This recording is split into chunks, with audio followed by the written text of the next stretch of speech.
with songs and banners to wake the festal day. Shout aloud our glad hosannas and our grateful homage pay. We will chant our Savior's glory while our tones we raise above, telling still the old story, precious name, redeeming love. Wake the song, the song of joy and gladness. Wake the song, the song of jubilee. Thanks to thee, O Holy Father, for the mercies of the year. May its heart as here we gather, swiftly build attitude sincere. Thanks to thee, O loving Savior, for redemption through thy blood. Breathe upon us, Holy Spirit, swiftly draw us near to God. Wake the song, the song of joy and gladness. Wake the song, the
morning praise Him still, till we all on Zion's hill sing aloud. Glory, hallelujah, praise Him, hallelujah. Glory, hallelujah, to the Lamb. Pwede po natin manalangin ni God.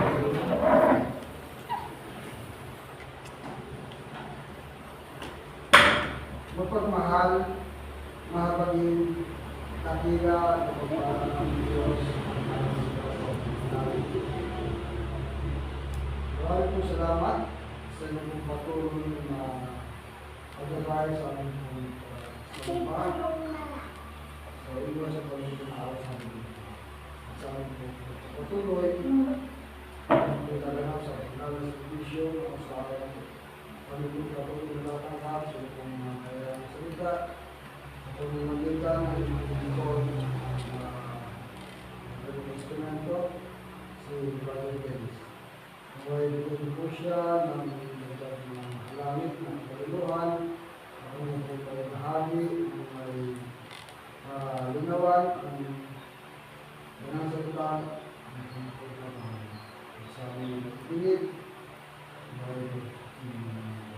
Natin na iwanan ito sa aming dalangin sa mga Panginoon Jesus. Amen.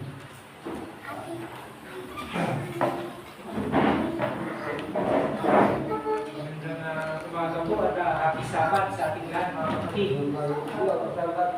Ating welcome ang ating pong mga bisita sa oras na ito, si Brother Max, Sister Rita, Emily, tayong lahat. Ating mga regular na bisita, si Brother Boy at si Brother Isol, ay welcome po tayong lahat sa ating pong pagsamba sa oras na ito. At bago po tayo makakapakinig ng awit at ganoon din ang mensahe mula sa salita ng Diyos, ay atin po muna ilumin ang ating po mga support ng Diyos sa ating.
May we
So maraming salamat, Sister Sen, sa awit na inyong mga bahagi. At ngayon mga kapatid, tayo po ay dadako na sa ating pong pag-aaral. At aking pong ipinamamanik na pansamantalang ipahiram po ninyo inyong mga kapiling sa ating pong pag-aaral upang sa mga kapatid, tayo po ay makinabang bawat sa atin. Dahil ako mismo nagsasalita ay kailangan po mga kapatid din sa ito. Ngayon mga kapatid, ang ating pong puntos ng pag-aaralan ay may kinalaman sa sabihin na natin pagpapatuloy ng ating pong pag-aaral na ginawa dito nung nakaraang Sabado. At ang pamagat po ng ating pag-aaral ay ang krus at ang malaking tunggalian. Mapapansin niyo mga kapatid, bakit napakahalaga sa tema ni Apostol Pablo ang krus? Ayon nga sa isang talata sa Biblia, sa aklat ng Korinto, 1 Korinto, Kapitulo 2, talatang 2, ganito po ang sinabi ng Apostol Pablo. Sapagkat aking ipinasyang walang malaman anuman sa gitna ninyo, maliban ni Jesu-Kristo at siya na nakapako sa krus. Ibig sabihin mga kapatid, sa lahat ng pangangaral, sa lahat ng mensahe na dinadala ni Apostol Pablo, ito po ay nakasentro sa ating Panginoon at sa kanyang krus. Ano kaya ang dahilan mga kapatid? Alam niyo mga kapatid, kung pag-aaralan natin ang mga sulat kay Apostol Pablo, makikita natin kung bakit, ano ang dahilan, bakit isinentro niya ang kanyang pangangaral sa mga Hudyo, ganun din sa mga Hintil, sa tema ng krus. Sapagkat ang krus mga kapatid ay maraming issue, maraming pagtatalo ang sinagot po nito. Unang-una, ang issue ng pagtubos, ang issue ng kaligtasan. At ngayon, sa ating pag-aaral mga kapatid, sasagutin po nito, Brother Max, ang issue o ang ano tawag dito sa Tagalog ng issue, ang paksa na may kinalaman sa malaking tunggalian. Saan ba nag-umpisa mga kapatid ng malaking tunggalian sa palagay ninyo? Nagsimula yan sa langit mga kapatid. At hanggang ngayon mga kapatid, ito po ay nagpapatuloy. Patuman, sinagot na po ito ng krus ni Kristo. Ngayon ang tanong, paano ngayon sinagot o paano sa krus ni Kristo kung tutusin ay natapos na ang malaking pagdalhan? Yan po ang magiging pag-aaral natin ngayon, mga kapatid. Ang pinakapuso mga kapatid ng pangaral ng bagong tipan ay walang iba kundi nasa krus. Bakit? Sapagkat sa krus mga kapatid, makikita natin ang pinakamatas na kapahayagan ng pag-ibig ng Diyos. Wala nang kailangan paghingin tayo sa Diyos ng pagpapakita ng isang malaking ebidensya ng pagmamahal niya sa atin, kundi ang krus. Ito na po ang pinakamalaking ebidensya na mahal niya tayo bilang kanyang mga anak. Kaya mga kapatid, sa krus, hinarap ng Diyos ang matuwid na hinihingi ng kautusan. Ano po bang matuwid na hinihingi ng kautusan mga kapatid? Na ang taong nagkasala ay dapat mamatay. Yan lang ano? Wala nang ibang hinihingi ang kautusan na lalabag, kundi ang taong nagkasala ay dapat mamatay. Kaya nga hinarap yan ng Diyos sa pamamagitan nino? Sa pamamagitan ng kanyang buktong anak. Walang iba kundi si Kristo. Si Kristo mga kapatid, kahayag ng dakilang pag-ibig na ito sa pamamagitan ng kapangyarihan na tinalo niya. Sino pa tinalo ni Kristo sa krus? Si Satanas at ang kasalanan. Si Satanas at ang kasalanan mga kapatid, ang ginapin o tinalo ni Kristo dun sa krus ng Kalbaryo. Kaya mga kapatid, ito po ang dahilan kung bakit ang krus ay nagiging mabuting balita. Bakit nagiging mabuting balita? Dahil sa pagtalo ni Kristo sa kaaway at sa kasalanan, may pag-asa tayo mga kapatid na makalaya mula kay Satanas at ganoon din sa pangaalipin ng kasalanan. Meron tayong pag-asa. Kaya mga kapatid, sabi nga ni Apostol Pablo, ang pangangaral daw ng krus sa kanila na nakakahamak ay kalokohan. Kaya pag ipinangaral ng mga kapatid ang krus, sa mga mangmang o sa mga taong walang pakialam sa kanilang kaligtasan. Wala silang pakialam sa krus. Kaya nga, maraming hindi tayo magtataka. Pagka dinala natin ang paksa ng krus sa mga taong hindi pinapahalaga ng kanilang kaligtasan, tatawanan ka lang nila para sa kanilang kalukuhan lang yan. Bakit? Bakit para sa kanilang kalukuhan? Paano nyo namatay doon sa krus, di makapagliligtas, tinatalo nga siya ni Satanas. Kasi para sa atin, ang sukatan natin ng pagkatalo ay pagka napatay mo yung kalaban. Ikalaban ni Satanas si Kristo. So napatay ni Satanas si Kristo, para bang sa pelikula, hindi mo brother? Pag napatay ng bida yung kontrabida, natural, panalo yung bida. Kasi napatay niyo yung kontrabida. Ganun din, pag natalo ng kontrabida yung, pag napatay ng kontrabida yung bida, panalo yung kontrabida. Ibig sabihin, kinikilala natin ang tagumpay pag napatay ng isang tao yung kanyang kalaban. Kaya para sa kanila, paano makapagliligtas siyang nakapako diyan sa krus, eh natalo kayo dahil namatay sa krus. Kaya para sa kanila, kalukuhan ng krus ng Kalbaryo. Sa mga mangmang, tanda natin sa mga mangmang. Pero, sa atin na nailigtas, ito po yung kapangyarihan ng Diyos. Yan yung mababasa natin sa 1 Corinto 1:18. Ngayon, tatalakayin natin mga kapatid kung paano ba nagiging kapangyarihan ng Diyos ang krus sa atin ng mga naliligtas. Pagaman ito po ay kamangmangan sa mga napakaharap. Alam niyo mga kapatid, gustong-gusto ni Satanas na huwag natin maunawaan ang katotohanan sa likod ng krus. Bakit kaya mga kapatid? Bakit ayaw ni Satanas na maunawaan natin ang kapangyarihan ng krus o ang katotohanan sa likod ng krus? Kasi alam niya mga kapatid, pag naunawaan natin ang malalim ang ibig sabihin ng krus, masisira yung kanyang kapangyarihan sa pag-awag sa atin. Ibig sabihin, alam niyan, ang tanging parang para makalaya sa kanyang kapangyarihan ng kasalanan ng isang tao ay maunawaan niya kung gaano ang kapangyarihan ng krus. Kaya alam niyo mga kapatid, si Satanas, kontento po siya na yung mga simbahan nalalagyan ng mga palamuti ng krus, di ba, sa mga Katoliko. Maski sa Protestante, pag pumasok kayo, at maski sa SDA ngayon, kontento siya na nasa logo ng SDA yung krus. Kontento rin siya na yung mga binabasa natin aklat. Merong, di ba yung Bible, karaniwan yung mga Bible, meron yung drawing na krus eh. Okay lang sa kanya yan. Ilagay mo yung krus dyan. Okay lang sa kanya na ipatato mo yung krus mo, ipatato mo yung krus sa katawan mo. Okay din sa kanya mga kapatid na magsabi tayo ng krus. Panakot mo sa multo, sabi nila. Maglalagay sila ng krus. Ano? Okay lang sa kanya yan. Hanggang hindi natin nauunawaan mga kapatid ang kapangyarihan ng krus, okay lang sa kanya yan. Kampante lang siya. Kahit may pangalan pa natin ng krus eh. Kung hindi natin maihahayag yung malalim na kahulugan ng krus, okay lang din sa kanya yan. Kampante lang siya mga kapatid. City pretty lang si Satanas mga kapatid. Yan ang ayaw, kaya na ayaw niya mga kapatid na malaman natin ang ibig sabihin ng krus. Bakit? Sa talagay nyo bakit?